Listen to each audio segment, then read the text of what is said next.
हरे कृष्ण. तर आज भगवद्गीतेच्या 6व्या अध्यायाचा आपण आढावा घेणार आहोत.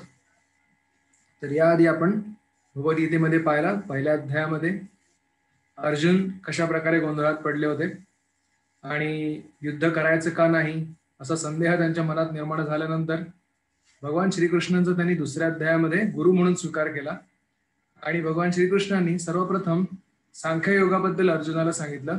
कशा प्रकारे आपण आपलं शरीर नसून आत्मा आहोत आणि आत्म्याच्या स्तरावर आपलं कर्तव्य करताना आपण विचलित नाही झालं पाहिजे आणि जे शरीराशी संबंधित जे काही शीत उष्ण सुख दुःख आहे त्याला सहन करून आपलं कर्तव्य पार पाडलं पाहिजे हे समजावून त्यानंतर कर्मयोग शिकवण्यास भगवान श्रीकृष्णाने सुरुवात केली. आणि कर्मयोग शिकवताना कशा प्रकारे आपल्या नियत कर्तव्य करण्यावर आपला अधिकार असून कर्मफळावर मात्र आपला अधिकार नाही आणि अशा प्रकारे अनासक्त राहून आपण आपलं कर्तव्य पार पाडलं तर आपल्या हृदयाचं शुद्धीकरण होतं. आणि तिसऱ्या अध्यायामध्ये भगवंत सांगतात की कशा प्रकारे हा जो कर्मयोग आहे हा कर्मसन्यासाहून अधिक श्रेष्ठ आहे. इतरांसमोर योग्य उदाहरण प्रस्थापित करण्यासाठी सुद्धा प्रत्येकाने आपलं कर्तव्य न सोडता अनासक्त होऊन कर्तव्य करून त्याद्वारे आत्मज्ञानाच्या साठी त्याने ते कर्तव्य केलं पाहिजे. चौथ्या अध्यायामध्ये भगवंत सांगतात की कशा प्रकारे भगवंत हे असुरांचा नाश करण्यासाठी, संतांचं रक्षण करण्यासाठी आणि धर्मसंस्थापनेसाठी प्रत्येक युगामध्ये अवतार घेतात आणि विविध प्रकारचे जे योग आहेत, कर्मयोग, ज्ञानयोग आणि भक्तियोग, हे सर्व काही भगवंतांपासूनच निर्माण झालेत. वर्णाश्रम धर्म सुद्धा भगवंतांपासूनच निर्माण झालाय आणि प्रत्येकाला आपल्यानुसार यज्ञार्थात कर्मणोन्यत्र लोकोयम कर्मबंधना तदर्थम कर्म कौंतेय मुक्त संघा समाचार. तर प्रत्येकासाठी वेगवेगळे यज्ञ सांगितले. असे विविध प्रकारचे यज्ञ चौथ्या अध्यायात आपण पाहिले आणि कशा प्रकारे हे यज्ञ प्रत्येकाने आपापल्या वृत्तीनुसार केले पाहिजेत हे समजण्यासाठी आध्यात्मिक गुरुला शरण जाणं आवश्यक आहे. आणि 5व्या अध्यायात भगवंत पुन्हा कर्मयोगाबद्दल पुढे सांगतायत आणि 5व्या अध्यायाच्या शेवटी 5.27 आणि 28 यामध्ये भगवंत एखाद्या कर्मयोगाची परिपक्वता कशा प्रकारे ज्ञानामध्ये होते आणि ज्ञानाची परिपक्वता कशी ध्यानामध्ये होते हे सांगतात. आणि 5.27 आणि 28 त्याचंच विस्तारित रूप म्हणजे 6वा अध्याय आहे. आणि 5.29 मध्ये भोक्तारम यज्ञतपसाम सर्वलोक महेश्वरम सुहृदम सर्वभूतानाम ज्ञात्वा माम शांती वृच्छति. कर्मयोग, ध्यानयोग, ज्ञानयोग आणि भक्तियोग या प्रत्येकाचे जे साध्य दैवत आहे ते म्हणजे भगवान श्रीकृष्णच आहेत. हे जे जाणतो तो पूर्ण प्रकारे आंतरिक शांतीला प्राप्त करतो आणि याचं स्पष्टीकरण 7व्या अध्यायामध्ये भगवंत करते. तर आज आपण 6व्या अध्यायाचा आज आढावा घेणार आहोत. 6व्या अध्यायाचं नाव ध्यान योग आहे. याला अष्टांग योग असं देखील म्हणतात. तर यात मुख्यत्वे करून 3 आपण विभागणी केलेली आहे. सर्वप्रथम श्लोक 1 ते 32 यामध्ये अष्टांग योगाची प्रगती, अशा प्रकारे योग आरुरुक्षुपासून योग आरूढ यामध्ये त्याची प्रगती होते. श्लोक 33 ते 37 हा अष्टांग योग करण्यासाठी किंवा भक्तियोग करण्यासाठी सुद्धा मनावर नियंत्रण करणं अत्यंत आवश्यक आहे. तर ते नियंत्रण कसं शक्य आहे ते दुसऱ्या विभागात सांगितलेलं आहे. आणि समजा हा योग करत असताना कोणी भ्रष्ट झाला किंवा कोणाचं पतन झालं किंवा कोणाचा योग अर्धवट राहिला तर काय होतं हे तिसऱ्या विभागात म्हणजे 38 ते 47 श्लोकांमध्ये सांगितलंय. योग भ्रष्टाचे भविष्य, भवितव्य आणि सर्वोत्तम योग कुठला याबद्दल भगवंत या अध्यायात सांगणार आहेत. विभाग 1चा मुख्य संदेश आहे नियंत्रणात असलेले मन म्हणजे मित्र व नियंत्रणात नसलेले मन म्हणजेच शत्रू होय. तर आपला मित्र किंवा शत्रू आपण आपल्या मनानुसार जो आपल्याला चांगला म्हणतो तो मित्र, वाईट म्हणतो तो शत्रू, असं बाहेर आपल्या शोधण्याचा प्रयत्न करतो. पण खरं तर नियंत्रणात असलेलं मन हाच खरा मित्र आहे आणि नियंत्रणात नसलेलं मन हाच खरा आपला शत्रू आहे. नाहीतर सर्वजण खरं एका अर्थाने पाहायला गेलं तर कोणी आपला शत्रू नसतो. तर मनाला पटवून, ध्यानस्थ करून, विरक्त करून समाधीत स्थित करावे व जिथे धावेल तिथे पकडून आणून भगवंतावर लावावे. कोणी म्हणेल मनावर नियंत्रण ठेवलं त्यानंतर काय करायचं? नियंत्रण ठेवल्यानंतर त्या मनाला भगवंतांवर समाधीमध्ये स्थित करणं हे कर्तव्य आहे. आणि समजा तिकडून कुठून जिकडे तिकडे पूर्ण पृथ्वी भ्रमण करण्यासाठी मन निघालं, तिकडून त्याला धरून आणून पुन्हा भगवंतांवर लावावं. आणि सांगितलं जो भगवंतांना सगळीकडे पाहतो आणि सर्व काही भगवंतांमध्ये पाहतो, कधीच भगवंतांपासून विभक्त होत नाही. तर याचा अर्थ सगळे भगवंत का? तर असं नाही आहे. याचं स्पष्टीकरण आपण पुढे पाहणार आहोत की कशा प्रकारे कुठल्या दृष्टीने तो सगळीकडे भगवंतांना पाहतो. पहिला श्लोक आपण पाहू. श्री भगवान उवाच अनाश्रिता कर्मफलम कार्यम कर्म करोति यः स संन्यासी च योगी च न निरग्निर्न चाक्रियः. तर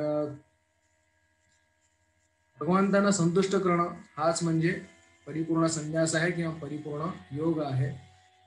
अनाश्रिता कर्मफलम कार्यम कर्म करोति, म्हणजे कर्मफळावर अनाश्रित होऊन जे कर्तव्य आहे ते जो पार पडतो तोच खरा संन्यासी व तोच खरा योगी.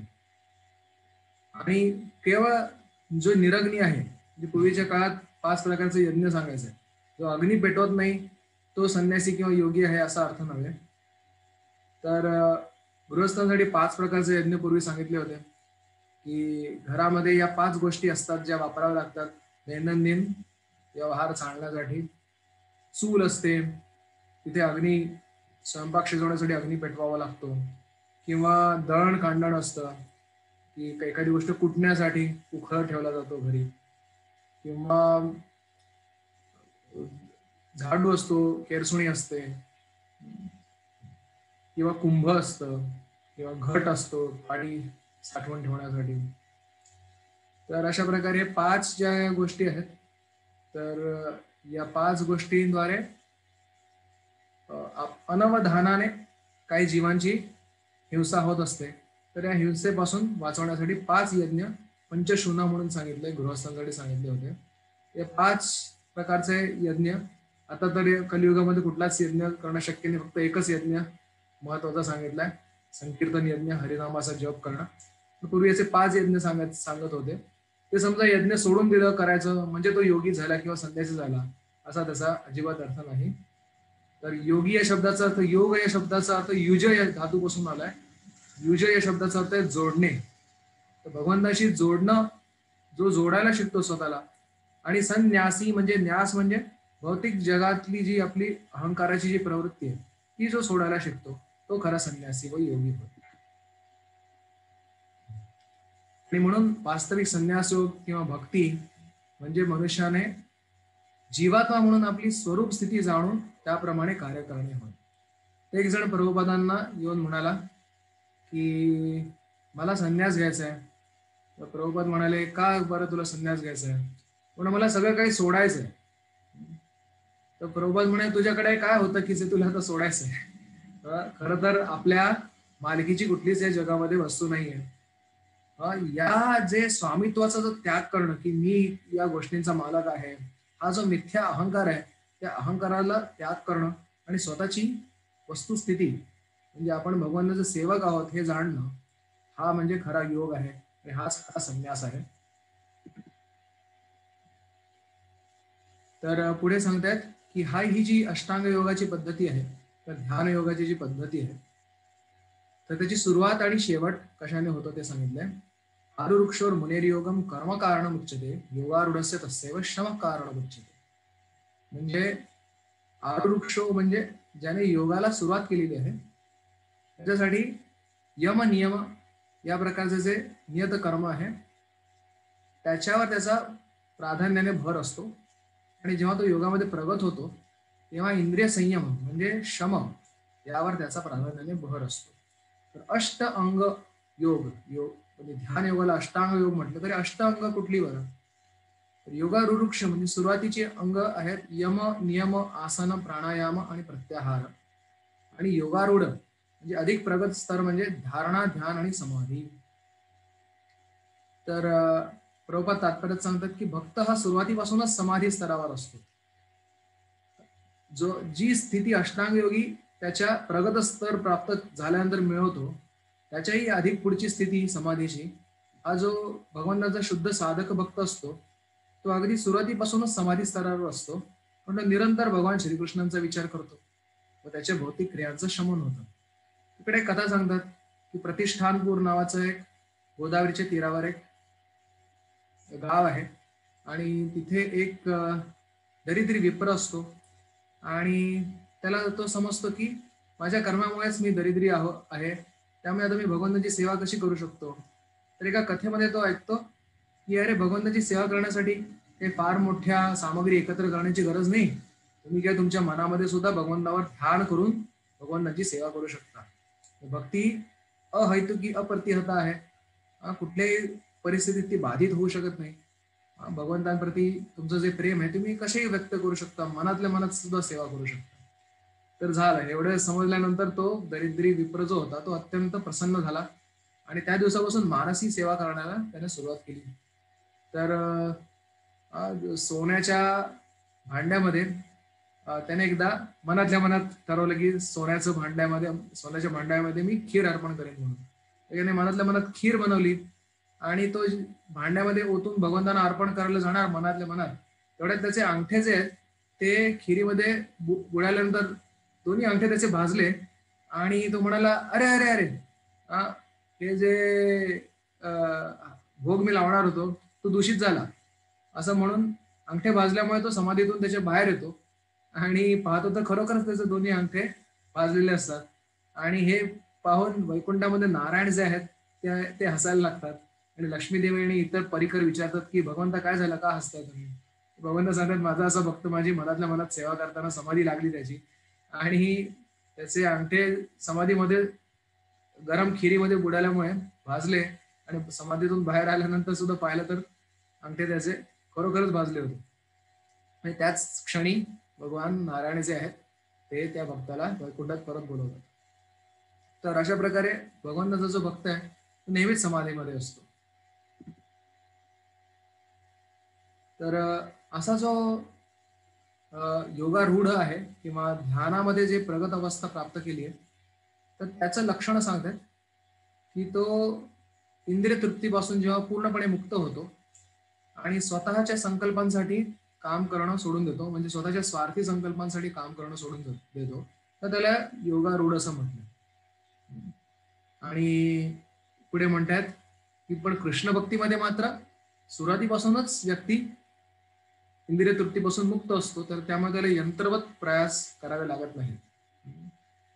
आता ध्यान योगाला सुरुवातीला यंत्रासारखा प्रयत्न करावा लागतो, पण कृष्ण भक्तीमध्ये भगवंताविषयी सुरुवातीपासूनच ओढ असल्यामुळे त्याला यंत्रासारखे प्रयत्न करावे लागत नाही. या अष्टांग योगाला जाणून बुजून किंवा जोर जबरदस्तीने आपली इंद्रिय संयमित करावी लागतात. कारण भौतिक जगामध्ये बद्ध जीवाची स्थिती अशी आहे की एखाद्या उन्हाळ मुलाप्रमाणे आहे, ज्याला अभ्यासामध्ये रस नाही, त्याला शिक्षक एकदा कोपऱ्यामध्ये उभं करतात थोडं दंगा मस्ती कमी करण्यासाठी. पण ठीक आहे, त्याची स्वाभाविक स्थिती नव्हे. जेव्हा त्याला अभ्यासात रुची लागेल आपोआपच त्याचा दंगा मस्ती कमी होईल आणि अभ्यासात गोडी लागल्यानंतर मात्र त्याला जोर जबरदस्ती करायला लागणार नाही. हाच फरक भक्तियोग आणि ध्यान योगामध्ये आहे. तर योग साधताना मग तो ध्यान योग असू दे किंवा भक्तियोग असू दे, सगळ्यात मोठा अडथळा म्हणजे आपलं मन. म्हणून म्हणतात उद्धरेद आत्मनात्मानम आत्मानम अवसादयेत आत्मैव हि आत्मनो बंधुर आत्मैव रिपुरा आत्मना. उद्धरेद आत्मना आत्मानम, आपण आपल्या बुद्धीद्वारे आपल्या मनाचा उद्धार केला पाहिजे आणि आपल्या योग्य मार्गदर्शन मिळालेली बुद्धी त्याद्वारे मनाला कुठल्याही वाईट दिशेने किंवा अधोगतीने नेलं नाही पाहिजे. तर ज्याने अशा प्रकारे नियंत्रित केले बुद्धीद्वारे मनाला, त्याच्यासाठी त्याचं मनच हे मित्राप्रमाणे आहे, आणि ज्याने नाही नियंत्रित केले त्याचं मनच त्याच्या शत्रूप्रमाणे आहे. तर बुद्धी जेव्हा रजोगुणाच्या प्रभावाखाली असते तेव्हा मनावर ते नियंत्रण ठेवू शकत नाही. बुद्धी जेव्हा गुरूंच्या आणि शास्त्राच्या नुसार कार्य करते तेव्हा ती मनावर नियंत्रण ठेवू शकते. मन जेव्हा विषयावर आसंग होतं तेव्हा त्याला आपल्याला त्याला संसारामध्ये बद्ध करून ठेवतं, आणि जेव्हा ते मन भगवंतावर लावतं तेव्हा त्याला ते मुक्त करतं. तर बंधुर आत्मनस्तस्य येन आत्मैव आत्मनाचिता. तर ते मन कधी मित्राप्रमाणे काम करतं जेव्हा नियंत्रित असतं तेव्हा, कधी शत्रूप्रमाणे काम करतं जेव्हा ते नियंत्रित नसतं तेव्हा. तिकडे एक सुंदर उदाहरण रूपक म्हणून सांगितलंय. तर आपलं हृदय म्हणजे, आपण सर्वांनी रामायण वाचलंच असेल, आपलं हृदय म्हणजे अयोध्येप्रमाणे आहे, आणि या अयोध्येचे स्वामी कोण आहेत? खरं तर भगवान राम आहेत. आपल्या हृदयाचे स्वामी भगवंत आहेत. आणि कैकेयी म्हणजे आपण बद्ध जीव आहोत, आणि मंथरा म्हणजे आपलं मन आहे. आणि कैकेयीने 2 चुका केल्या जेणेकरून संपूर्ण अयोध्येमध्ये शोकमय वातावरण निर्माण झालं, हृदयामध्ये शोक निर्माण झाला. कशामुळे? कुठल्या 2 चुका केल्या? पहिली गोष्ट म्हणजे मंथरेचं तिने ऐकलं, मनाचं ऐकलं, की भगवान रामचंद्रांवर तर कैकेयीचं स्वाभाविक प्रेम होतं, पण मंथरेने कैकेयीचे कान भरले, आणि कैकेयीने मात्र तिचं ऐकायला नको होतं तर तिने ऐकलं. आणि दुसरी गोष्ट म्हणजे दुसऱ्या कोणाचंही तिने ऐकलं नाही. अनेकांनी तिला समजावण्याचा प्रयत्न केला, दशरथ महाराजांनी समजावण्याचा प्रयत्न केला. त्यानंतर दशरथ महाराजांचे जे मंत्री होते सुमंत्र म्हणून, त्यांनी सुद्धा समजावण्याचा प्रयत्न केला की कशा प्रकारे भगवान रामाच्या विरुद्ध अशा प्रकारे कट रचल्याने तुमचा सर्वनाश होईल, तरी तिने ऐकलं नाही. तर त्याच प्रकारे आपण 2 या चुका करू नयेत.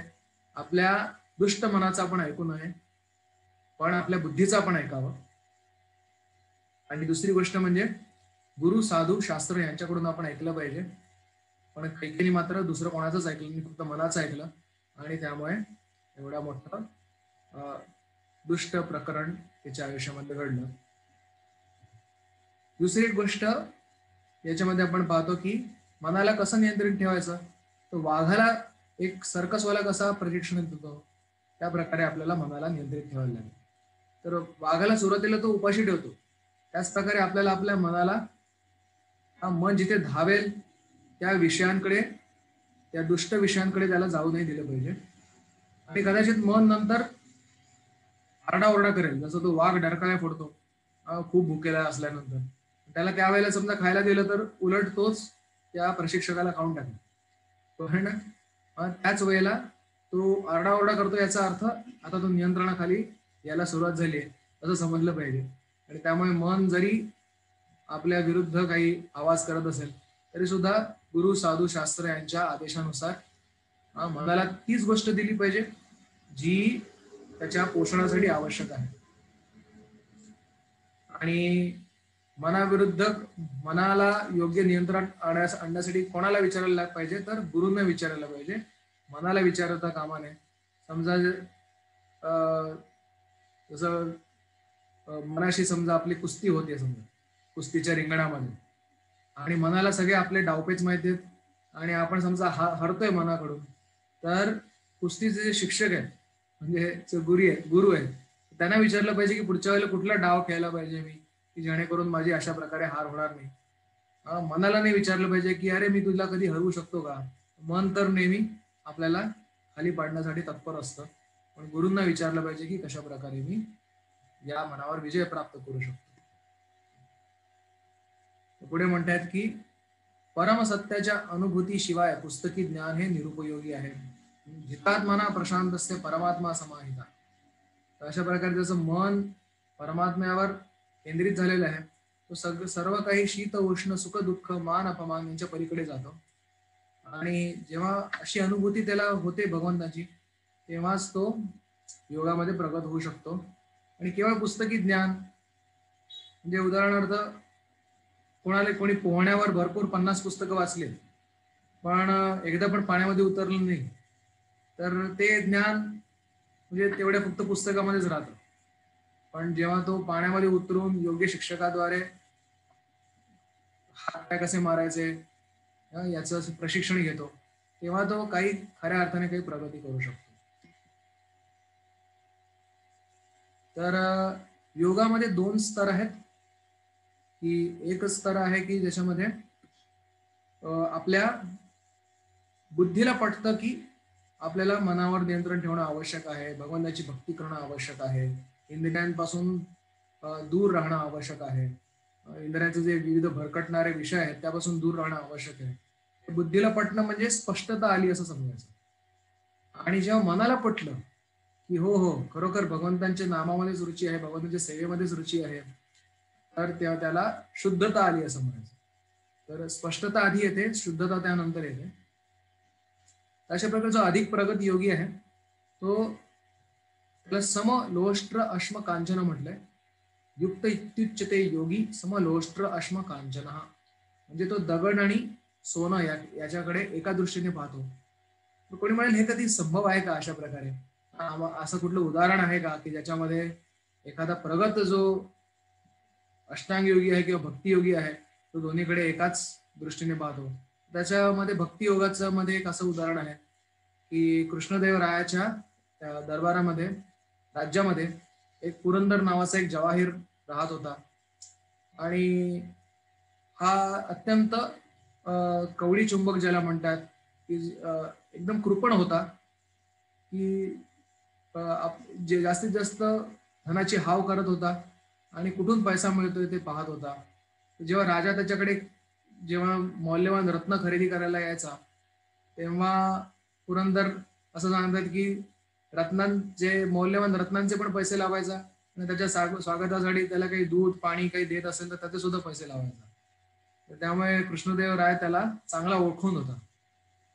तर यानंतर पुरंदरदासांवर जीवनामध्ये अशी कलाटणी त्यांच्या जीवनाला मिळाली की ते पुढे भगवंतांचे एवढे महान भक्त होतात की आपल्या संपूर्ण घरादारावर आणि आपल्या संपूर्ण दुकानावर ते तुळशीपत्र ठेवून म्हणतात कृष्णार्पणमस्तु, की माझं जे सगळं काही आहे ते आजपासून भगवान श्रीकृष्णांचं आणि त्यांच्या भक्तांच्या सेवेसाठी आहे, असं म्हणून ते मोठ्या घरात राहत होते ते सोडून एका झोपडीत राहायला, आपल्या बायको बरोबर झोपडीत राहायला सुरुवात करतात आणि अत्यंत साधेपणाने राहायला सुरुवात करतात. भगवंतांच्या विषयी त्यांची एवढी गोडी लागते की सर्व काही त्यांच्या विषयाचा त्याग करून भजनामध्ये मग्न होतात आणि भिक्षा मागून आपला निर्वाह चालवतात आणि सगळं धन जे आहे ते संतांच्या सेवेसाठी लावतात.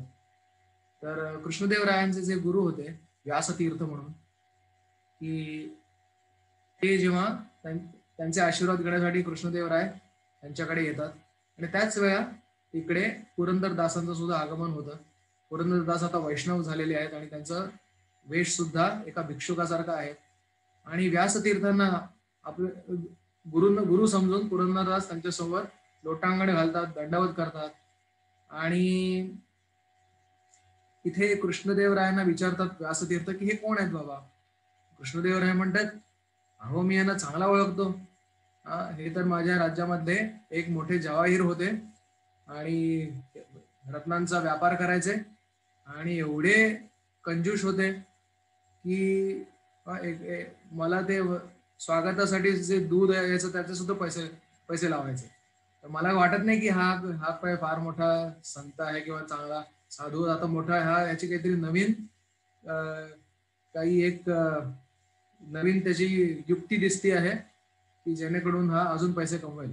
मला वाटत नाही की हा साधू आहे. तर व्यासतीर्थ म्हणतात असं का बरं म्हणतोस. तर कृष्णदेवराय म्हणतात की उद्या आपण याची परीक्षा करू, उद्या पण येईल हा, तेव्हा आपण याची परीक्षा करू की खरोखर हा साधू आहे, वैष्णव आहे का आपला असाच ढोंग करतोय आणि पैसे मिळवण्याची नवीन तरकीब शोधून काढली आहे, ते उद्या आपल्याला स्पष्ट होईल. दुसऱ्या दिवशी पुरंदरदास भिक्षा मागून पुन्हा व्यासतीर्थांना प्रणाम करण्यासाठी येतात.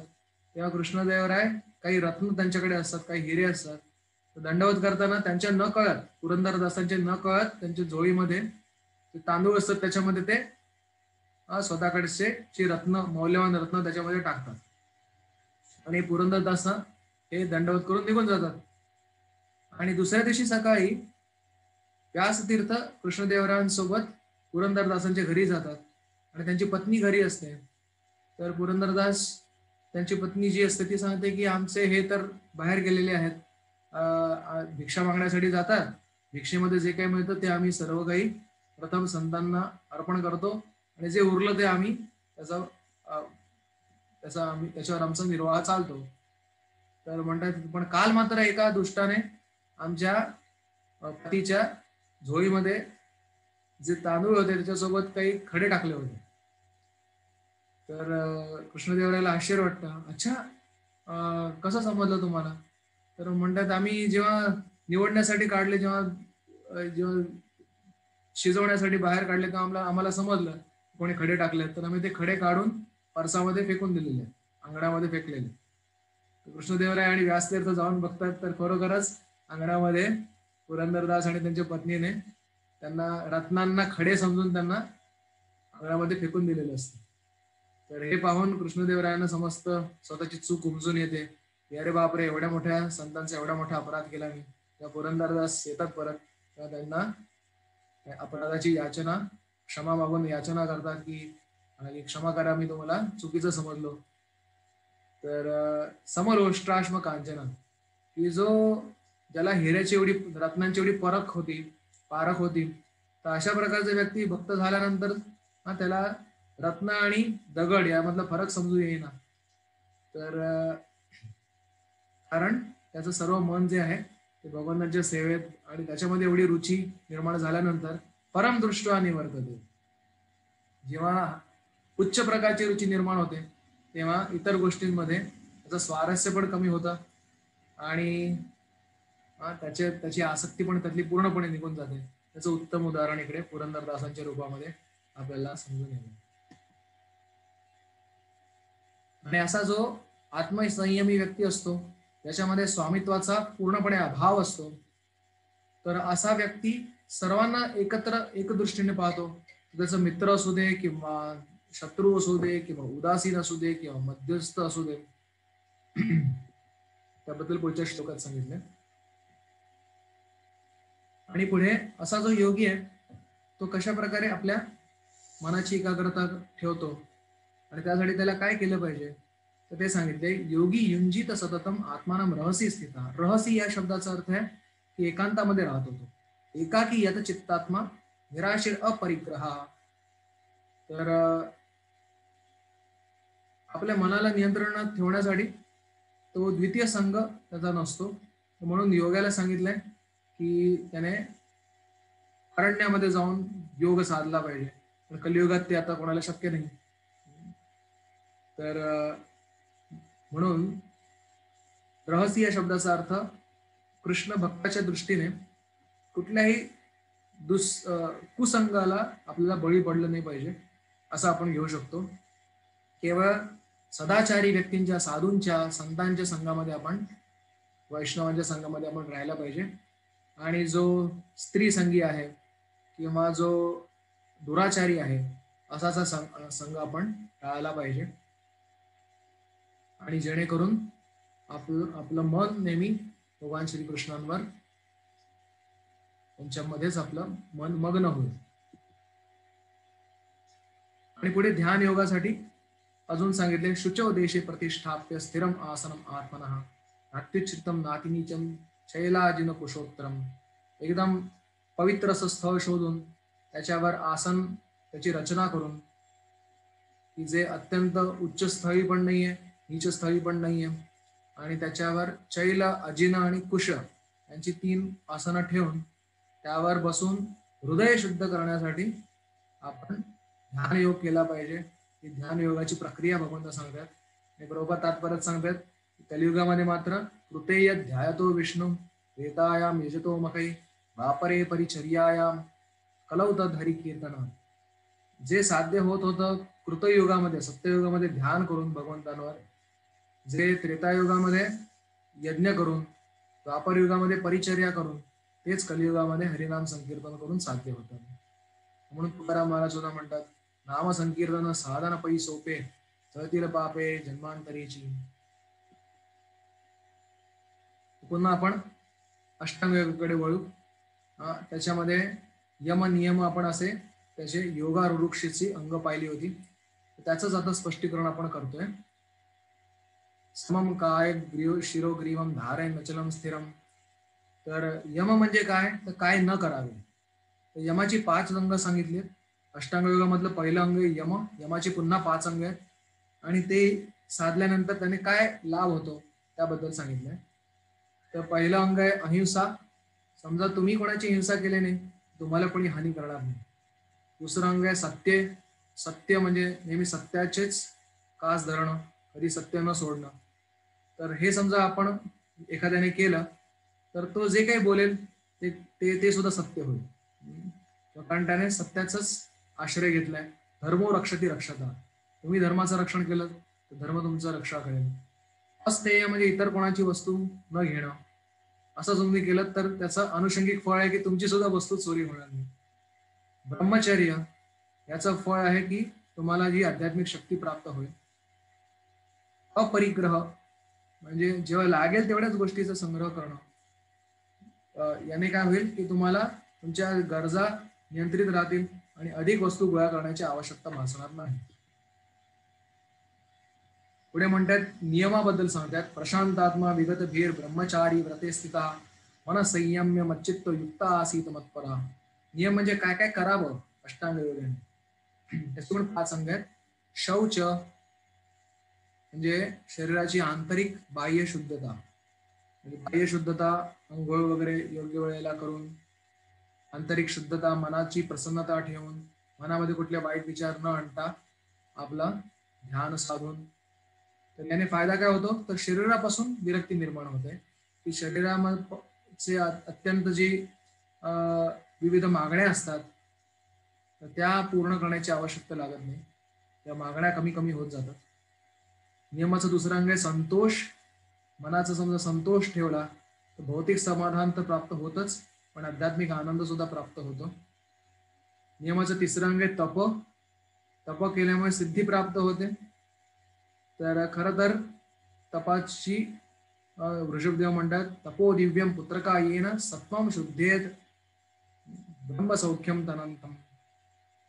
तपामुळे अनुषंगिक फळ आहे, सिद्धी प्राप्त होतात, पण मूळ फळ आहे हृदयाचं शुद्धीकरण. अशा प्रकारे हृदयाचं शुद्धीकरण करून पुढचं 4थं अंग सांगितले स्वाध्याय.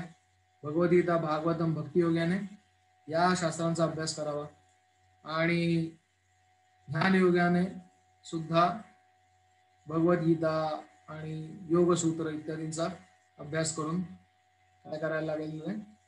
तर त्याने नियमाचा लाभ काय, तर भगवंताशी संपर्क साधण्यास मदत होते. आता अष्टांग योग श्रीमद भागवतामध्ये सुद्धा सांगितले. योग्य प्रकारचा अष्टांग योग, तो सुद्धा प्रमाणित प्रकारचा अष्टांग योग समजा माहिती करून घ्यायचा असेल त्यासाठी सुद्धा शास्त्रांचा विशेष करून भागवतम आणि भगवद्गीतेचा अवलंब करणं आवश्यक आहे.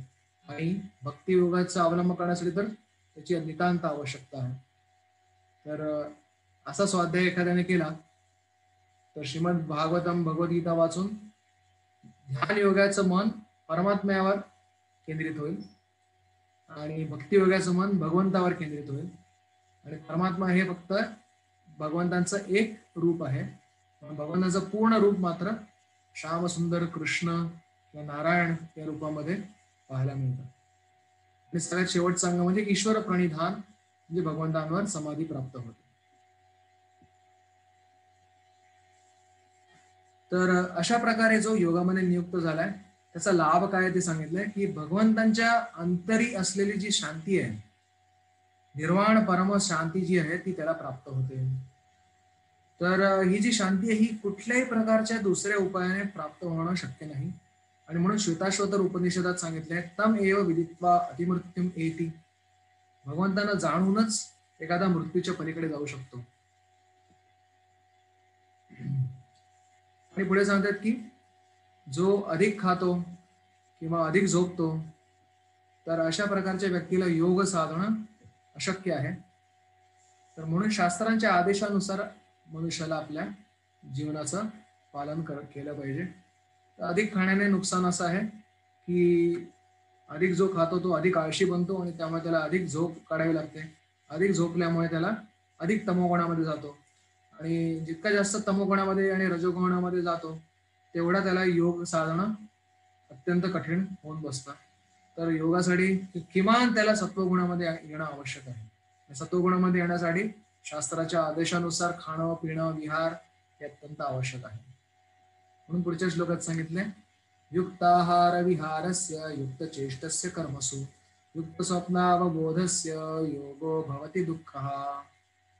तर युक्त आहार विहार, युक्त चेष्टा, युक्त कर्म, युक्त स्वप्न, योग्य ती एवढी तेवढी झोप, योग्य तेवढे अन्नाचं ग्रहण, ते सुद्धा सात्विक अन्नाचं ग्रहण, भगवंतांना अर्पण करून नंतर अन्नाचं ग्रहण करणं. तर अशा प्रकारे जो आपला दिनचर्या त्याची असते त्याला कुठलंही भौतिक दुःख नसतं.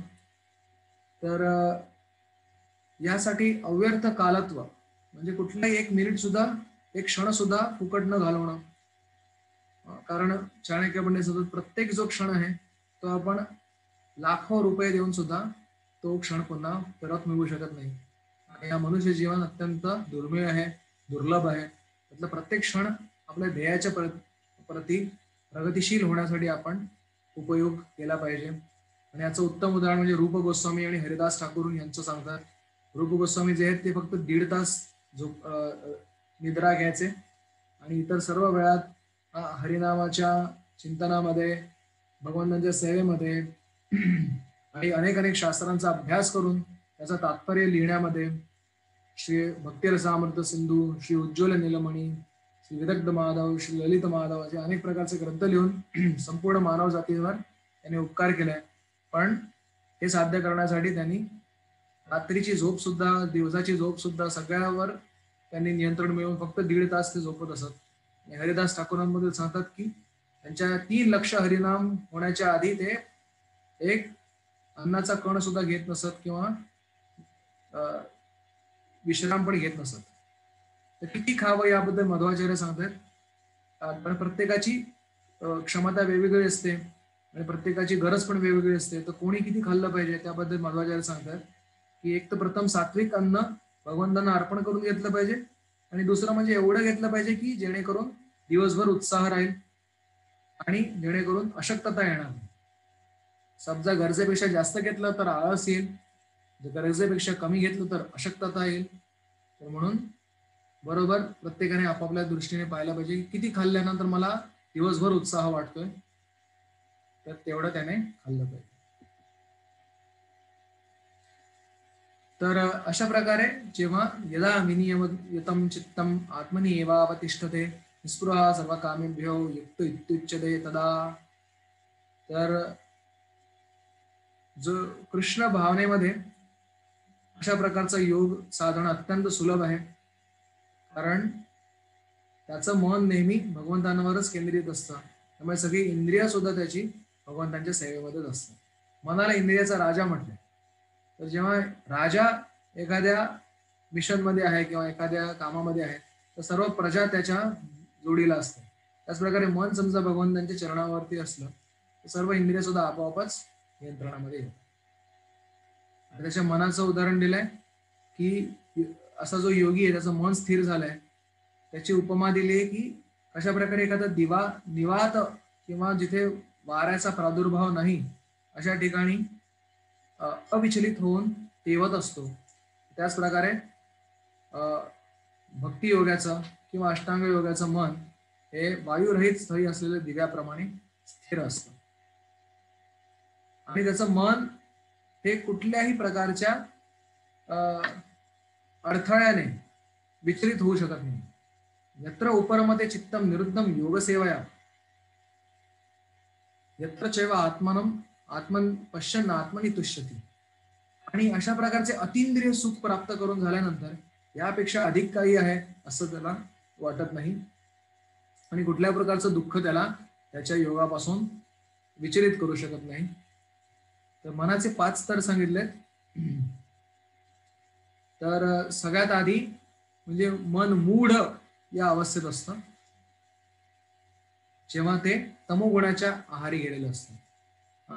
अधिक झोपणारा, आळस करणारा किंवा तमोगुणी अन्न भक्षण करणारा याचं मन नेहमी तमोगुणी अवस्थेमध्ये असतं आणि ते नेहमी इतरांच्या बद्दल द्वेष करणं, इतरांची हानी करणं, या प्रकारच्या चेतनेमध्ये ते मन असतं. त्याच्या वरचा स्तर म्हणजे मन क्षिप्त अवस्थेमध्ये असतं. क्षिप्त म्हणजे रज आणि तमोगुण यांच्या मिश्र प्रभावाखाली असतं. तेव्हा त्याला त्रस्त मन असतं त्याचं, कारण त्याला अनेक अनेक वाईट प्रकारचे विचार मनात येतात आणि नेहमी त्रस्त असतात. कधी निराशा येते, कधी अस्वस्थता येते. तर याचं कारण आहे की मन क्षिप्त अवस्थेमध्ये आहे.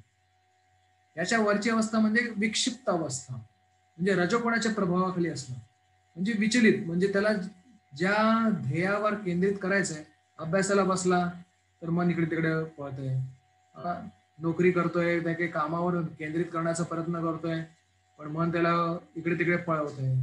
किंवा काही वाचायला, आध्यात्मिक काही वाचायला बसला तर मन सांगतंय आता जेवणामध्ये काय आहे, किंवा कोण मला बोलवत आहे, आज संध्याकाळी मला काय करायचंय. त्याला विक्षिप्त म्हणतात, म्हणजे विचलित झालेलं मन. त्याच्या वरचा अवस्था मनाची म्हणजे एकाग्र अवस्था. एकाग्र अवस्थेमध्ये मन पूर्णपणे केंद्रित होतं. त्याला सत्वगुणाच्या प्रभावाखाली जेव्हा मन असतं तेव्हा एकाग्र होऊ शकतं. 10-100 विषयांच्या मागे ते पळत नाही, त्याच्यावर त्याला केंद्रित करायचं आहे त्या विषयावर ते केंद्रित होऊ शकतं. पण या सर्वांच्या वरची अवस्था म्हणजे निरुद्ध अवस्था. वरती आपण पाहिलं निरुद्धम योग सेवा, यतो परमते चित्तम निरुद्धम योग सेवा. योगाची सेवा करून, म्हणजे विशेष करून भक्ती योगाची, पण प्रस्तुत अध्यायानुसार ध्यान योगाची सेवा करून मन जे आहे ते निरुद्ध अवस्थेत येऊ शकतं. निरुद्ध म्हणजे नियंत्रित आणि गुणातीत, पूर्णपणे नियंत्रित आणि या भौतिक गुणांच्या पलीकडे जाऊन भगवंतांवर ते जेव्हा केंद्रित व्हायला शिकतं, भगवत विषय सेवांवर केंद्रित व्हायला शिकतं, त्याला निरुद्ध मन असं म्हणतात. हे 5 स्तरांवर आपण विचार केला पाहिजे. आणि आपण कधी कधी पाहू शकतो आपलं मन कुठल्या स्तरावर आहे, मूढ आहे की क्षिप्त आहे की विक्षिप्त आहे की एकाग्र आहे. तर या सर्वांमधून उठून हरिनामाचा जप करून किंवा अध्यात्माचा अभ्यास करून, भगवद्गीता वाचून, व्यवहार्य सेवा करून, अशा प्रकारे भगवंताची सेवा करून निरुद्ध अवस्थेत आणण्याचं आपल्याला गुरूंच्या मार्गदर्शनाखाली शक्य आहे. तर कोणी म्हणेल की अशा प्रकारे आम्ही तर योग करण्याचा प्रयत्न करतोय, पण मन एवढं चंचल आहे, अस्थिर आहे आणि दृढ आहे की कधी आम्ही मनाच्या या ज्या पकड आहे त्यातून कधी आमची सुटका होऊ शकेल का कधी. आणि एवढ्या अनेक वर्षांच्या कर्माच्या वासना मनामध्ये आहेत, तर कसं काय आम्हाला मन स्वस्त बसून देऊ शकेल. तर सांगतात की काळजी करण्याची आवश्यकता नाही, उत्साहाने आपण शास्त्रानुसार आपलं कर्तव्य करत राहिलं तर कर्म प्रवर्तना, की जी आपल्याला कर्तव्य सांगितली आहेत शास्त्रानुसार भक्तीमध्ये, ती करत राहिली तर भगवंत नक्कीच आपल्याला सहायता करतील. त्याचं उदाहरण सांगतात की आपण आपलं कर्तव्य करत राहिल्याने किंवा भगवंतांची भक्ती प्रेमाने करत राहिल्याने भगवंतच आपल्याला मदत करण्यासाठी आपल्यापेक्षा अधिक उत्सुक असतात. तर एक टिटवी असते, त्याचं सुंदर उदाहरण सांगतो. तर टिटवी काय करते, तिची अंडी समुद्राच्या किनाऱ्यावर तिने घातलेली असतात आणि समुद्र भरती आल्यानंतर आणि नंतर ओहोटी आल्यानंतर समुद्रामध्ये ती अंडी विलुप्त होतात आणि टिटवी समुद्राकडे अंडी मागते तिची परत, पण समुद्र कशाला तिला काही उत्तर देईल. तर ती एक एक समुद्राचा थेंब चोचीने भरून समुद्र रिकामा करण्याचा प्रयत्न करते.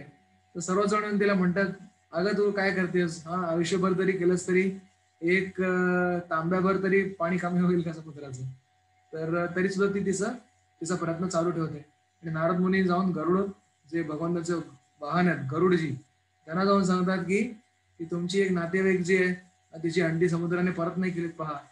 तर गरुड स्वयं तिच्यावर करुणा करण्यासाठी येतात आणि आपले एक पंख फडकवतात, जेणेकरून त्या पंखाच्या फडफडीनेच समुद्र अनेक योजना मागे जातो आणि टिटवीला तिची अंडी परत मिळते. त्याच प्रकारे एखाद्या योगाने सुद्धा कोणी काही म्हणो आपले प्रयत्न चालू ठेवले पाहिजेत, की जेणेकरून शेवटी भगवंतांचे भक्त जे आहेत ते आपली मदत करण्यासाठी पुढे येतील. अशा प्रकारे कृष्ण भावनेच्या प्रत्यक्ष आचरणाने बुद्धीला स्थिर करून समाधी प्राप्त केली पाहिजे. सर्वात आधी मनाला पटवलं पाहिजे, ध्यानस्थ केलं पाहिजे आणि विरक्त केलं पाहिजे, तरच ही समाधी शक्य आहे. आणि जिकडे जिकडे मन पळेल तिकडून पकडून आणून त्याला गाळावर आणणं आवश्यक आहे.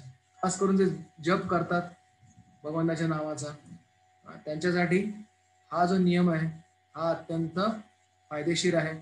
जप करताना समजा आपलं मन इकडे तिकडे पळत असेल तर एक संकल्प घेऊन की माझं मन जिकडे पळेल तिकडून आणून मी पुन्हा भगवंतांच्या चरणी लावेन, भगवंताच्या नावामध्ये लावेन, असा जो प्रयत्न पुन्हा पुन्हा करत राहिल्याने आपल्याला जपावर मन केंद्रित करणं शक्य होतं. आणि दिव्य प्रेममय सेवेद्वारे आपण भौतिक दोषांतून आणि रजोगुणातून मुक्त होतो. उपैती शांत रजसम. सर्व जे दोष आहेत ते रजो आणि तमोगुणातून निर्माण होतात. तर भगवंतांची दिव्य प्रेममयी सेवा केल्याने याच्यातून आपोआपच व्यक्ती बाहेर येण्यास मदत होते. तर पुढे सांगतायत की भगवंत आत्मसाक्षात्कार म्हणजे भगवंताशी संबंधित आपले जे वैधानिक स्वरूप आहे, विधानानुसार प्रत्येकाचा आपला भगवंताशी एक विशेष संबंध आहे. तर कोणाचा संबंध भगवंताशी 5 प्रकारचे रस सांगितलेले आहेत. तर भौतिक जगात आपण कोणाचे पुत्र असतो, कोणाचे मित्र असतो, कोणाचे पती असतो किंवा पत्नी असतो, कोणाचे सेवक असतो. पण भौतिक जगात हे संबंध शाश्वत काळ टिकणारे नाही. समजा आपण शरीर बदललं तर त्याचे पालक सुद्धा बदलतील, त्याचे मित्र सुद्धा बदलतील, त्याचे स्वामी सुद्धा बदलतील. पण आत्म्याच्या स्तरावर मात्र भगवान श्रीकृष्णांचा असलेला त्याचा संबंध जो आहे तो कायमचा असतो. आणि हा संबंध जाणणं हेच प्रत्येक योगाचं अंतिम ध्येय आहे. की मी नक्की कोण आहे भगवंताच्या संबंधात. एक संबंध नक्की आहे की मी भगवंताचा दास आहे, पण हे दास्यत्व सुद्धा 5 रसांमध्ये असतं. शांत रस, दास्य रस, साख्य रस, वात्सल्य रस आणि माधुर्य रस. म्हणजे कोणी भगवंताचा मित्र म्हणून भगवंताची सेवा करतो, कोणी भगवंताचा दास म्हणून भगवंताची सेवा करतो, कोणी भगवंतांच्या एक आई वडील म्हणून भगवंतांची सेवा करतात, तर कोणी भगवंतांची सेवा माधुर्य भावामध्ये करतात. असा आपला संबंध भगवंतांशी जाणणं हेच आपला स्वरूपाचा साक्षात्कार आहे. आणि तो प्राप्त झाल्यानंतर अत्यंत सुख त्या सेवेमध्ये प्राप्त होतं. कृष्ण माधुर्य सेवानंद प्राप्तीर कारण कृष्ण सेवा करे आर कृष्ण रस आस्वादन. तर हा खरा रस जो आपल्याला प्राप्त होतो भगवंताच्या सेवेमध्ये. त्यानंतर इतर जे कुठले रस आहेत ते समजतं की हे सगळे एका प्रतिबिंबाप्रमाणे आहे. प्रतिबिंबातला आंबा खाऊन कोणाचं पोट भरत नाही, तर खरा आंबा खायला लागतो. त्याच प्रकारे भगवंताशी असलेल्या संबंधातूनच आपल्याला खरा रस प्राप्त होतो. आणि भौतिक जगातले जे विविध रस आहेत ते त्याचं फक्त एक प्रतिबिंब आहे. तर म्हणतात भगवंतांची सेवा करणं हे काय कठीण आहे. आततत्वात मातृतात आत्मा ही परमोहरी. भगवंत तर सगळ्यांच्या हृदयात आहे. तर आणि एखाद्या आईप्रमाणे भगवंत सगळ्यांची काळजी घेतात. अशा भगवंतांची सेवा करण्याच्या मध्ये काय अडचण आहे. तर पुढचा श्लोक फार सुंदर आहे. यो मां पश्यति सर्वत्र सर्वं च मयि पश्यति तस्याहं न प्रणश्यामि स च मे न प्रणश्यति.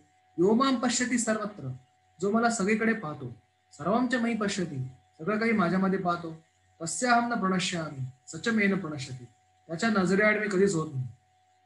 तर याचा अर्थ असा नाही की भगवंताला सगळीकडे पाहणं म्हणजे सगळ्या वस्तू भगवंत आहेत असा त्याचा अर्थ नव्हे. तर सगळ्या वस्तू या भगवंतांच्या शक्तीवर आधारित आहेत.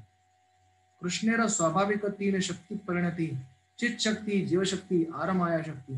भगवान श्रीकृष्णाचे 3 प्रामुख्याने शक्ती सांगितलेल्या आहेत. चित शक्ती म्हणजे आध्यात्मिक शक्ती, ज्याने संपूर्ण आध्यात्मिक जगाचा विकास त्याच्यातून झालेला आहे, संपूर्ण वैकुंठ जगताचा निर्माण त्याच्यातून झालेला आहे.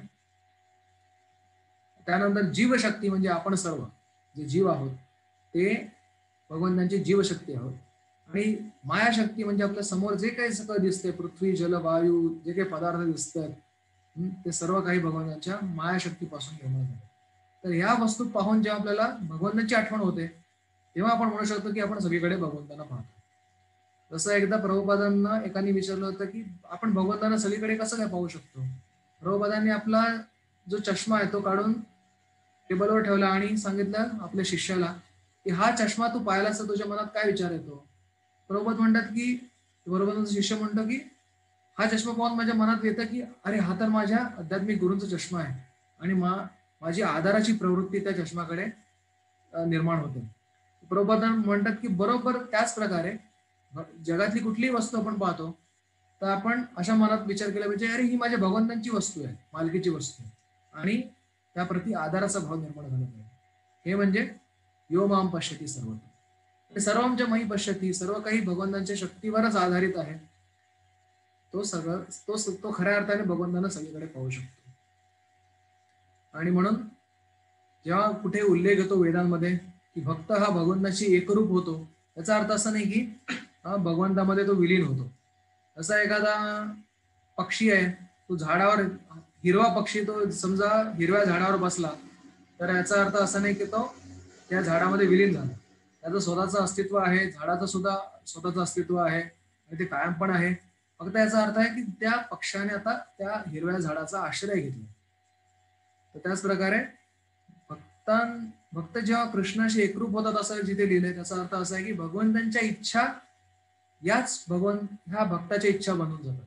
जी भगवंतांची इच्छा आहे ती पूर्ण करण्यासाठीच भक्ताचे सगळे प्रयत्न लागू होतात आणि भगवंताविषयीच्या प्रेमाने भक्त पूर्ण होऊन जातो.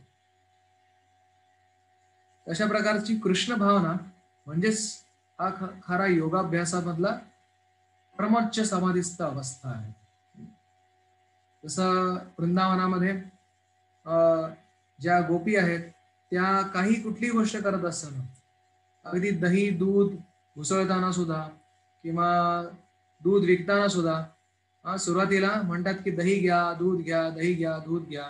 पण भगवान श्रीकृष्णांच्या स्मरणामुळे त्यांचं मन एवढं आविष्ट होतं की पुढे म्हणतात की गोविंद घ्या, दामोदर घ्या, माधव घ्या. अशा प्रकारे समाधी त्यांची 24 तास भगवंतांवर लागलेली असते. आणि हा जो योगी आहे हा सुख असू दे किंवा दुःख असू दे सगळीकडे सर्वत्र एक दृष्टीने पाहतो, समदृष्टीने पाहतो. त्याला माहितीये की कृष्ण भक्तीत नसताना माझं आयुष्य किती दुःखमय होतं. याचा अर्थ इतर जे आहेत त्यांचं सुद्धा आयुष्य भक्तीविना वाचून अत्यंत कष्टाचं आहे. आणि मी कृष्ण भक्तीत आल्यानंतर मला एवढा आनंद प्राप्त झाला भगवत भक्तीमधून, हा आनंद सर्वांना प्राप्त झाला पाहिजे असं जेव्हा त्याच्या मनामध्ये येतं तेव्हा तो भगवंतांविषयी इतरांना पण सांगण्याचा प्रयत्न करतो. आणि म्हणून त्याला समदृष्टी म्हणून सांगितलं की माझं जे सुख आहे इतरांना पण तसं सुख प्राप्त झालं पाहिजे, माझं जे दुःख आहे ते इतरांना प्राप्त नाही झालं पाहिजे. भक्तीमध्ये नसल्यामुळे मला दुःख प्राप्त झालं, भक्तीमध्ये आल्यानंतर मला सुख प्राप्त झालं, ते सर्वांना मिळावं, हा खरा समदृष्टी त्याला म्हटलं. प्रल्हाद महाराज सुद्धा म्हणतात की जो फक्त स्वतःच्या विकासासाठी प्रयत्न करतो तो काही फार श्रेष्ठ योगी नव्हे, पण जो जन्म सार्थक करून इतरांना पण परोपकार करण्याचा प्रयत्न करतो तो खरा योगी होय. इकडे या विभागात सांगितलंय की कशा प्रकारे नियंत्रणात असलेलं मन म्हणजे मित्र आहे, नियंत्रणात नसलेलं मन म्हणजे शत्रू आहे. आणि मनाला पटवून ध्यानस्थ करून भगवंतांवर लावायचंय. आणि जो भगवंतांना सगळीकडे पाहतो, सर्व काही भगवंतांमध्ये पाहतो, तो कधीच भगवंतांपासून विरक्त होऊ शकतो. तिकडे दुसरा विभाग आपण पाहू. दुसऱ्या विभागाचा मुख्य संदेश आहे मन हे चंचल आहे, बलवान आहे, ताब्यात आणण्यासाठी अत्यंत कठीण आहे, परंतु अभ्यास आणि वैराग्याने मन नियंत्रणात आणता येते. आणि तिसरा याच्यामध्ये संदेश आहे अनियंत्रित मनाद्वारे योग साधने कठीण आहे, नियंत्रित मनाद्वारे निश्चितच शक्य आहे. तिकडे अर्जुन प्रश्न विचारतात भगवंतांना की हे भगवंता तू जो मला योग सांगितला आहेस तर तो मी करू शकतो का, असं मला अजिबात वाटत नाही. कारण तू ध्यान योगाबद्दल सांगितलंयस की अरण्यात जा, एका ठिकाणी आसनस्थ हो, सगळीकडे समदृष्टीने पहा. तर मी काय दुर्योधन आणि युधिष्ठिर दोघांना समदृष्टीने पाहू शकणारच नाही आणि खरं म्हणजे पाहूही नाही. तर कसं काय मी हा योग साध्य करू? तर त्याबद्दल एक सांगतात की कशा प्रकारे भक्ती योग हा नैसर्गिक आहे आणि इतर प्रकारचे योग हे भक्तीपर्यंत आणण्यासाठी त्याला एक जसं आपण म्हणतो की विविध पायऱ्या, तर विविध पायऱ्या आहेत. त्या पायऱ्यांवरच त्याने तो राहू शकत नाही, तर पुढे त्याने प्रगती केली पाहिजे. तर कलियुगामध्ये अत्यंत कठीण आहे. तर सांगतात की कलियुगामध्ये ध्यान योग किंवा अष्टांग योग अत्यंत कठीण आहे. तर 3 ध्यान योगी आहेत. एकदा मौन व्रत घेऊन बसतात एके ठिकाणी. तर त्यांनी व्रत घेतलं असतं की आतापासून काहीच बोलायचं नाही. काही झालं तरी काही बोलायचं नाही. तर 3 जण बसतात. एक 10 दिवस जातात, तिघं काही बोलत नाहीत. आणि तिकडून एक एक तपकिरी रंगाचा एक घोडा येतो. तर एक त्यांपैकी योगी अचानक आपलं मौन तोडतो आणि म्हणतो की अरे किती सुंदर काळा घोडा हा, असं म्हणतो. तर दोन्ही योगी त्याच्याकडे बघतात आणि त्याला समजतो स्वतःची चूक उमजून येते. अरे आपण बोललो. तर तो पुन्हा त्याला हा लज्जे खातर तो नंतर काही बोलत नाही, पुन्हा शांत बसतो. तर एक दिवस निघून जातो. दुसऱ्या दिवशी हा जो दुसरा योगी म्हणतो, त्याला पण राहत नाही. तो म्हणतो की अरे मूर्खा, तो काळा घोडा नव्हता, तपकिरी घोडा होता, असं म्हणतो. त्याला राहत नाही, कारण त्याने आधी किती सुंदर काळा घोडा म्हटलं. म्हणतो त्याला त्याला दुरुस्त करतो तो, हा किती सुंदर तपकिरी घोडा, असं म्हणतो. त्याला पण समजून येतं की आपण चूक केली म्हणून. तो सुद्धा शांत असतो. आणि त्यानंतर पुढचा दिवस कसा कसा तरी तो काढतो. आणि तिसऱ्या दिवशी तिसरा योगी जो आतापर्यंत शांत बसला होता, तो म्हणतो अरे अरे मूर्खांनो, काय फरक पडतो, तो घोडा काळा असू दे, तपकिरी असू दे, पांढरा असू दे, आपण व्रत घेतलं होतं मौन पाळणे. असं शेवटी तिघांचे व्रत जे आहे ते तुटतं. कारण अशा प्रकारे नुसतं मौन पाळणं हे कलियुगामध्ये अत्यंत अशक्य आहे. आणि म्हणून नैसर्गिक योग सांगितलाय की जो भक्ती योग आहे. पुढे म्हणतात की चंचलम ही मनः कृष्ण प्रमाती बलवद्रुणम तस्याहम निग्रहम मन्ये वायोरिव सुदुष्करम. भगवंता, हे मन जे हे चंचल आहे आणि बलवान आहे, तर कसं मी याला नियंत्रणात आणू शकतो? तिकडे तुम्ही पाहिलं तर भगवंतांना अर्जुन सांगतात की मन हे चंचल आहे, म्हणजे एका ठिकाणी स्थिर राहू शकत नाही. आणि दृढम पण सांगितलंय. दृढम म्हणजे एका ठिकाणी एका गोष्टीला पकडून ठेवतं. तर दोन्ही कसं काय विरोधाभासी, कसं काय शक्य आहे? मन चंचल पण आहे आणि दृढ पण आहे. आपण या जगात पाहतो एखादी चंचल वस्तू आहे ती दृढ नसते, दृढ असते तर चंचल नसते. त्याचा अर्थ असा आहे की जेव्हा एखाद्या गोष्टीवर आपलं मन लावायचंय तेव्हा ते चंचल होतं आणि दुसरीकडे पळायला लागतं. आणि जी एखादी नकारात्मक गोष्ट विसरायची आहे, कोणाशी भांडण झालं किंवा काय झालं, तिकडून मन काढायचंय, त्याला दृढ पकडून ठेवलेलं असतं. अशा प्रकारे दोन्ही विरोधाभासी आहेत, पण दोन्ही गुण त्या मनामध्ये आहेत किंवा दोन्ही दोष मनामध्ये आहेत. चंचल पण आहे, दृढ पण आहे. जेव्हा पाहिजे एकाग्रता तेव्हा चंचल आहे, जेव्हा तिकडून काढून घ्यायचंय मन तेव्हा दृढ आहे. तर अशा प्रकारच्या मनाला कसं काय नियंत्रणात ठेवणं शक्य आहे? म्हणून मन त्रायते ती मंत्र हरे कृष्ण महामंत्राबद्दल सांगतात. जे आपण हरे कृष्ण कृष्ण कृष्ण हरे हरे, हरे राम राम राम हरे हरे या मंत्राचा जेव्हा जप करतो तेव्हा आपोआपच मनाचे शुद्धीकरण होतं. चेतो दर्पण मार्जनम. मन शुद्ध झाल्यानंतर आपोआपच त्याची चंचलता नष्ट होते आणि त्याला आनंदाची अनुभूती होते. तर भगवंत इकडे मान्य करतायत, बरोबर म्हणतेस अर्जुना, की असंशयम महाबाहो मनो दुर्निग्रहम चलम, की मनावर नियंत्रण ठेवलं कठीण आहे, पण अभ्यास येणं तर कोणते वैराग्य येण्याचे गृह्यते. योग्य प्रकारे अभ्यास करून आणि योग्य प्रकारच्या वैराग्याने मनावर नियंत्रण ठेवणं शक्य आहे. प्रभुपाद तात्पर्य सांगतात की जेव्हा भगवंतांच्या कथांविषयी आपण अधिक श्रवण करतो, आपल्याला अधिकाधिक साक्षात्कार होतो आणि अधिकाधिक शुद्धीकरण होतं आणि अधिकाधिक शक्य होतं मनावर नियंत्रण ठेवणं. तर एखादा रोग जेव्हा होतो तेव्हा 2 गोष्टी सांगतात त्याला, रोगावर एक औषध असतं आणि एक आहार असतो. काही पथ्य असतं, काही आहार असतं. तर हा जो आपल्याला भवरोग, संसार रूपी जो रोग आहे, त्याच्यावर उपाय आहे कृष्ण कथा. भगवान श्रीकृष्णाच्या कथांचं श्रवण करून आपण या भवरोगातून मुक्त होऊ शकतो. आणि आहार काय? तर कृष्ण प्रसाद. या दोन गोष्टींचं पालन करून अभ्यासेन तू कौतेय वैराग्य घेण्याची करू. अत्यंत सोपे उपाय आहेत ते आपण आपल्या घरी सुद्धा करू शकतात. की आध्यात्मिक पुस्तकं वाचून, भगवद्गीता भागवतम वाचून किंवा ऐकून, आणि आपण जे काही आहे आपल्याला जे अन्न ग्रहण करणार त्याचा भगवंतांना नैवेद्य दाखवून जेव्हा आपण ग्रहण करू, तेव्हा हा योग अत्यंत सरळ आहे. यासाठी तुम्हाला काही आपला नोकरी धंदा सोडायची गरज नाही किंवा अरण्यात जायची गरज नाही. आपल्या घरी बसून तुम्ही हा योग सिद्ध करू शकता. तर भगवंत पुढे म्हणतात की जोपर्यंत मन नियंत्रणात नाही तोपर्यंत हा योग प्राप्त करणं कठीण आहे, पण नियंत्रणात आल्यानंतर मात्र सहज शक्य आहे. अशा प्रकारे याच्यामध्ये आपण पाहिलं, मन ताब्यात आणणं कठीण आहे, पण अभ्यास आणि वैराग्य, कृष्णकथा कृष्ण प्रसाद याद्वारे मन नियंत्रणात आणू शकतो. तर तिसरा त्याचा विभाग आपण पाहणार आहोत. त्याचा संदेश असा आहे की योग्याला कधी विनाश नाही. जरी तो योगभ्रष्ट झाला तरी पुन्हा त्याला संधी दिली जाते आणि अर्धवट राहिलेला योग सुद्धा तो पूर्ण करू शकतो. तर त्याने केलेला पूर्वजन्मात केलेला अभ्यास किंवा पूर्वाभ्यास त्याला आपोआपच पुन्हा योगाकडे खेचून आणू शकतो. आणि सर्व तपस्वी आणि ज्ञानी आणि कर्मी यांच्यापेक्षा योगी श्रेष्ठ आहे आणि सर्व योग्यांपेक्षा भक्ती योगी श्रेष्ठ आहे, असं या अध्यायाचं तात्पर्य आहे. अर्जुन म्हणतात की की भगवंता, समजा एखाद्याने श्रद्धेने योग करण्यास सुरुवात केली, कर्मयोग, ध्यानयोग किंवा भक्तियोग, आणि त्याला योग संसिद्ध झाला नाही, तर बाबा काय त्याची गती होईल?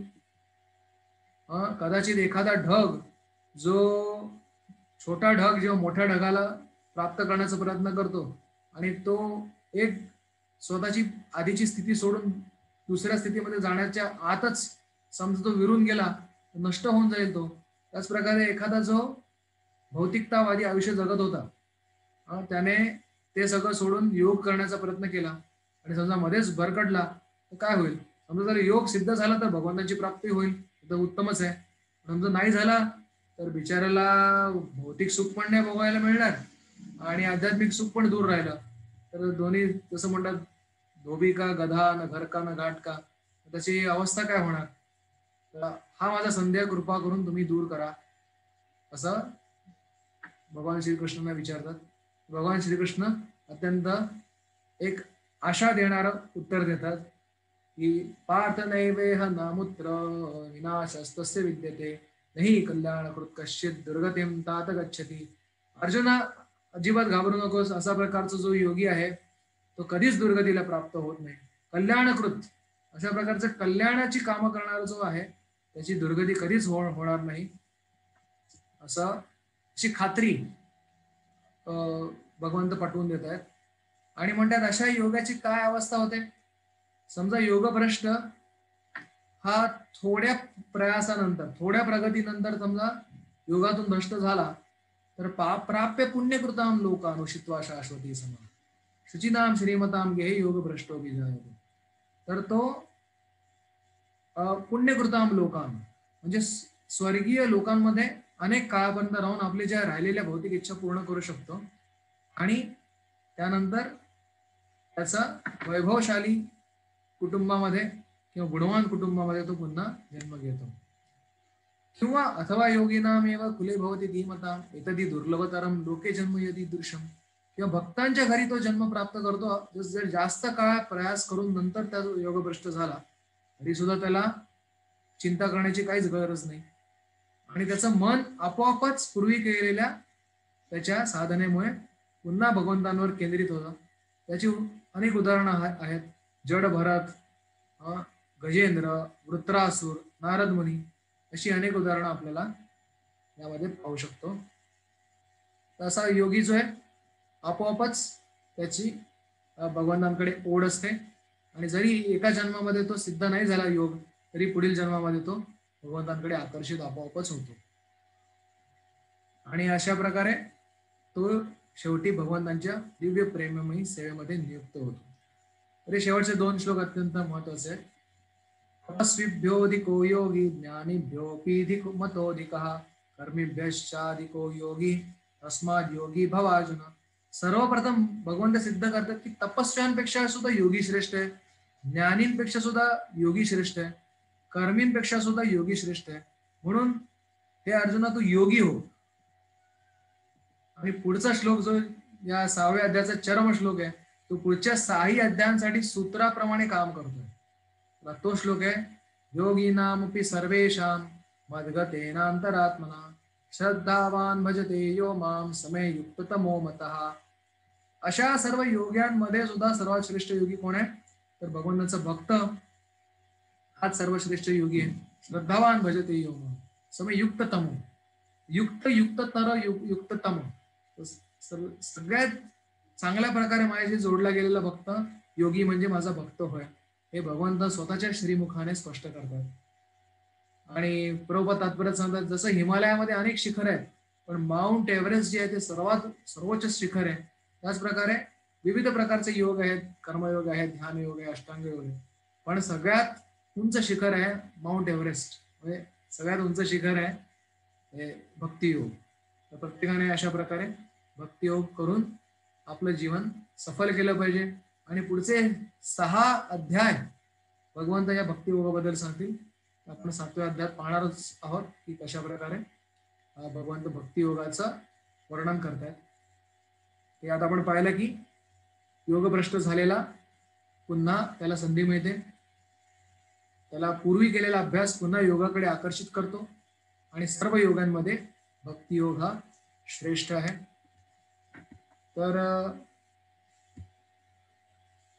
तर या 6व्या अध्यायामधून भगवंत हेच सिद्ध करतायत की कर्मयोगाची परिणती ध्यान योगामध्ये होते आणि ध्यान योगाची परिणती भक्तियोगामध्ये होते. पण कोणी या कलियुगामध्ये सरळ साक्षात भक्तियोगाचा अभ्यास करणं सुद्धा प्रारंभ करणं सर्वथा श्रेयस्कर आहे. तर इकडे आपण आज विराम देऊ. पुढच्या वेळेला आपण 7व्या अध्यायामध्ये भगवंत स्वतःविषयीचं जे ज्ञान देतात त्याची चर्चा करू. हरे कृष्ण.